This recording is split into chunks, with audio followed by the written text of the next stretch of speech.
vous devez apprendre à vendre. Ça ne vient pas spontanément. La vente, c'est un art. Qui dit art, dit apprentissage, dit technique, dit méthode, dit stratégie. Et tout ça, vous devez apprendre de manière théorique, en lisant des livres, en lisant des documents, en lisant des articles, de manière pratique en vendant. Ça peut être en ligne, ça peut être sur le terrain, ça peut être dans les associations, ça peut être dans une tontine, ça peut être à l'école, ça peut être dans votre environnement, ça peut être dans un marché, ça peut être n'importe où. Ne loupez jamais une occasion de vendre ou de vous vendre. Jamais. Parce que ça va vous rattraper. Ça va vous rattraper, tôt ou tard. Vous allez être rattrapé par vos tares en ce qui concerne la vente. Et l'une des tares les plus importantes, c'est d'avoir honte de vendre. Parce que quand vous avez honte de vendre, c'est plus grave. Parce que ça développe un complexe en vous qui vous empêche de faire certains secteurs d'activité. Moi, je connais certains médecins qui ne peuvent pas faire une vidéo sur Internet. Je connais des médecins qui sont beaucoup plus compétents que moi, qui sont excellents, qui sont compétents, qui lorsqu'ils vous parlent de la médecine, vous avez les yeux qui brillent, qui lorsqu'ils vous parlent d'une maladie, ils peuvent parler d'une maladie pendant 5 heures de temps, en vous expliquant la physiopathologie, les traitements, les nouvelles recherches, les nouvelles prises en charge. Ils vous expliquent posément et bien, ils maîtrisent leur art. Mais ils ne sont pas capables de faire une vidéo de 30 secondes, d'1 minute, de 20 minutes, de 30 minutes, dans laquelle ils partagent ce qu'ils connaissent très bien. Ils ne sont pas capables de le faire. Vous savez pourquoi? Parce qu'ils ont honte d'être jugés. Parce qu'ils ont honte d'être insultés. Parce qu'ils ont honte du jugement qu'il y aura vis-à-vis de leurs connaissances, alors qu'ils sont excellents. Parce que je ne parle pas des idiots. Hein. Je vous parle des médecins qui sont excellents. C'est-à-dire des médecins qui, lorsqu'ils parlent de la médecine, je m'assois, je prends un cahier, j'écris. Parce qu'ils sont excellents et je suis un idiot vis-à-vis d'eux. Et ils parlent, j'écris, je pose des questions, ils répondent, j'écris, j'apprends et je m'en vais encore lire à la maison. Mais moi, je peux parler en ligne. Je peux faire une vidéo. Je n'ai pas honte de me tromper. Je n'ai pas peur d'avoir tort. Non, parce que j'ai travaillé ça avec le temps. Du coup, quand j'ai tort et qu'on me fait comprendre que j'ai eu tort, ça me permet d'apprendre et ça me permet davantage de développer ma confiance en moi. Je n'ai pas honte que quelqu'un dise que Claudel, tu es un idiot. Je n'ai pas honte que quelqu'un dise vraiment Claudel raconte des bêtises. J'ai suivi sa vidéo là, il ne comprend rien en économie, rien en médecine. Je me demande même s'il a fait la faculté de médecine. Je n'ai pas honte de ça. Je suis un éternel étudiant. Je suis un éternel apprenant. Je suis un éternel élève et j'apprends de mes erreurs chaque jour. À chaque fois que je commets une erreur et qu'on me reprend, j'apprends. Sauf que j'apprends en faisant. J'apprends en m'exposant à la critique. Et quand je m'expose à la critique, ça me pousse à pouvoir comprendre exactement ce que ça fait d'être critiqué. Et quand tu es critiqué, ça solidifie ta confiance en toi. Surtout lorsque tu es flexible intellectuellement et que tu prends positivement les critiques qu'on te fait. Et que tu apprends, tout simplement. Claudel de 2016 et Claudel de 2021, c'est deux personnes radicalement différentes. Et qui continuent de se tromper chaque jour.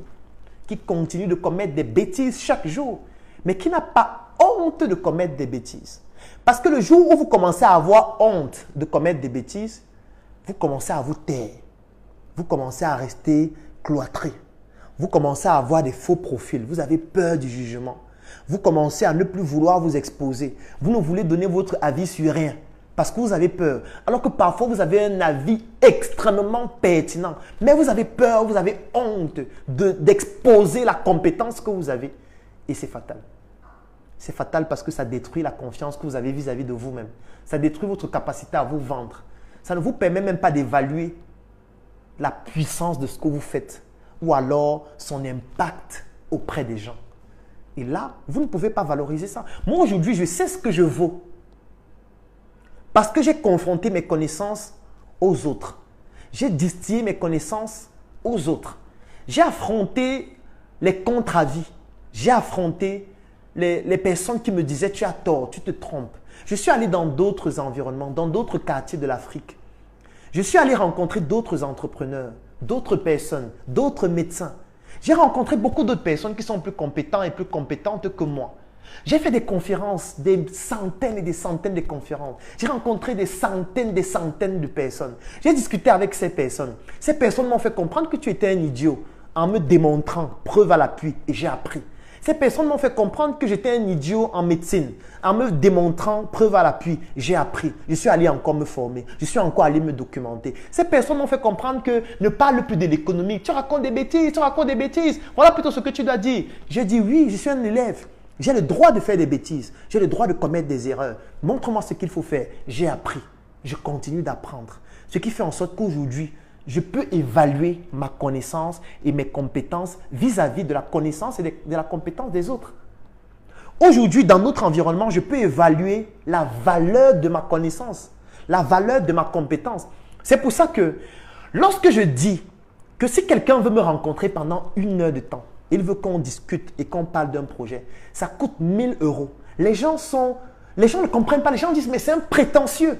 C'est quelqu'un, il est malade, il est fou. Il se prend pour qui? Et parfois, certaines personnes viennent me dire, non, je vais te donner 900 €. Je dis, non, c'est 1 000 €. Ce n'est pas 900.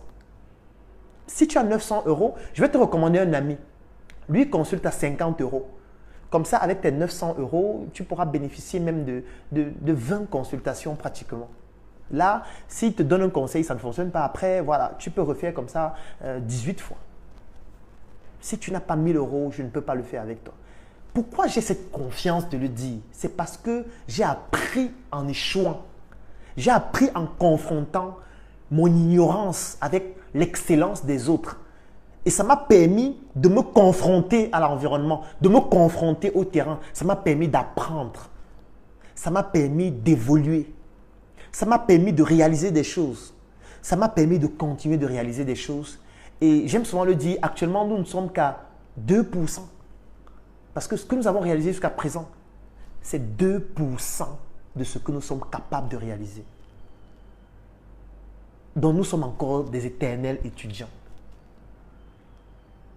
Pourquoi toi tu as peur de partager tes connaissances? Tu as peur de quoi? Tu risques quoi? Tu ne risques rien. Rien ne t'arrivera. Partage ce que tu sais faire, tu apprendras. Partage ce que tu sais faire, tu vas participer à réduire l'ignorance qui est en train de devenir les talents de notre société sous forme de médiocrité. Partage ton talent, organise des événements, communique avec les gens, montre ce que tu sais faire. Parce qu'aujourd'hui, tes connaissances ne t'appartiennent plus à toi tout seul. Tes connaissances doivent devenir un patrimoine collectif. Tes connaissances doivent permettre aux autres de progresser. Il y a des millions de personnes qui ont des problèmes pour lesquels tu as des solutions. Pourquoi tu ne veux pas leur permettre de sortir de ces problèmes? Tu t'imagines si tu as une maladie qui te torture depuis 10 ans. Il y a quelqu'un au Rwanda qui a la solution à cette maladie, mais il a honte de faire une vidéo pour parler de ses compétences pour résoudre ce problème de maladie en ligne. Il a honte de faire un article pour dire pour cette maladie, voilà ce qu'il faut faire. Même s'il faut qu'on paye, payez-moi, je vais vous montrer comment faire. Ça veut dire que vous allez souffrir de cette maladie toute votre vie, alors qu'il y a des gens qui ont la solution. Mais comme ces gens manquent de confiance en eux, comme ces personnes manquent de confiance en elles, et ne partagent donc pas leurs compétences vis-à-vis de ce problème de santé dont vous souffrez, vous allez mourir avec ce problème de santé, alors qu'il y a des gens qui ont la solution. C'est la même chose avec vous. Vous avez des compétences, vous avez des savoir-faire. Vous gardez ça pour vous, alors qu'il y a des millions de personnes qui souffrent du fait de n'avoir pas ces connaissances et de n'avoir pas ces compétences. Vous ne trouvez pas que c'est un problème? Vous ne trouvez pas que vous êtes en train d'être nocif dans notre société? Si vous ne voulez pas être payé pour ça parce que ça ne vous intéresse pas, distribuez donc ça gratuitement. Partagez ça en ligne. Faites des vidéos. Écrivez des articles. Ou alors, si vous ne voulez pas le faire vous-même, enseignez à des personnes qui vont aller divulguer l'information. Si vous trouvez que voilà, ça a une valeur hautement importante, vendez vos connaissances. Écrivez des livres. Publiez des articles.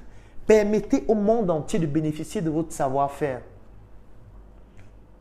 Et ça aussi, pour réussir à le faire, il faut savoir vendre. Parce que vous pouvez être excellent, vous rédigez un très bon livre, mais vous ne savez pas vendre et votre livre n'est pas vendu. Ça veut dire que vous avez eu une bonne intention. Vous vous êtes dit, je connais beaucoup de choses, je vais écrire un livre. Vous écrivez un livre. Sauf que pour que ce livre soit lu par 1000 personnes, 5000 personnes, 50 000 personnes, 100 000 personnes, vous devez avoir des compétences en vente. Donc, ça va vous rattraper. Ça va toujours vous rattraper. Vous allez toujours vous retrouver donc maintenant dans ce cas de figure où vous avez fait un très bon livre, mais vous ne savez pas vendre. Et vous allez commencer à vous plaindre en disant « Oh, j'ai écrit un bon livre, les gens ne veulent pas lire. » Non, ce n'est pas que les gens ne veulent pas lire, c'est que vous ne savez pas vendre, point. Arrêtez de dire que les gens ne veulent pas lire. Vous ne savez pas vendre. Le problème, c'est vous. Terminez. N'accusez pas les gens. Ne dites plus que les Africains ne lisent pas. Ce sont des conneries. Le problème, c'est vous qui ne savez pas vendre. Ce ne sont pas les Africains. Les Africains ont besoin qu'on leur vende la connaissance d'une certaine façon. Il y a des techniques. On ne naît pas avec. Moi, j'ai aussi appris pour savoir comment vendre une connaissance à des Africains. Moi, j'ai déjà publié 7 livres à ce jour qui sont vendus à plus de 30 000 exemplaires. Parfois, quand on le dit comme ça a l'air facile. Allez écrire un livre et vendez. Allez ce soir, vous écrivez un livre. Ou alors vous déléguez même l'écriture à quelqu'un. Si vous ne savez pas écrire, faites qu'on écrive pour vous. Quand vous allez finir d'écrire, même si vous avez beaucoup d'argent, essayez de vendre. Vous allez voir comment c'est compliqué. Et vous n'allez pas en vouloir à l'Afrique ou aux Africains. Non. C'est vous qui devez vous former pour savoir comment faire pour vendre des connaissances aux Africains. Parce qu'il faut comprendre l'Africain pour lui vendre quelque chose. Toute personne, si on veut vendre quelque chose à quelqu'un, on doit apprendre le fonctionnement de cette personne afin de pouvoir lui vendre cette chose qui doit correspondre à son besoin. Vous n'allez pas être médiocre, mauvais vendeur et dire que les Africains n'aiment pas lire. C'est faux. Les Africains lisent énormément. Sauf qu'ils ne lisent pas n'importe quoi. Sauf qu'ils ne lisent pas des choses présentées d'une certaine façon. Si vous voulez écrire pour montrer que vous êtes le plus intellectuel et vous écrivez avec les gros mots pour montrer que vous êtes fort en grammaire, fort en orthographe, oui, là, je suis d'accord avec vous que oui, personne ne va acheter. Si t'arrives de te dire que tu n'avanceras pas et n'oublie pas que tu es seul à faire ta propre force. Car Dr Claudel te montre la route.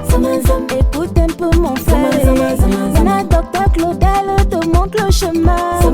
Écoute un peu ma soeur. Nous avançons ensemble. Nous sommes ensemble.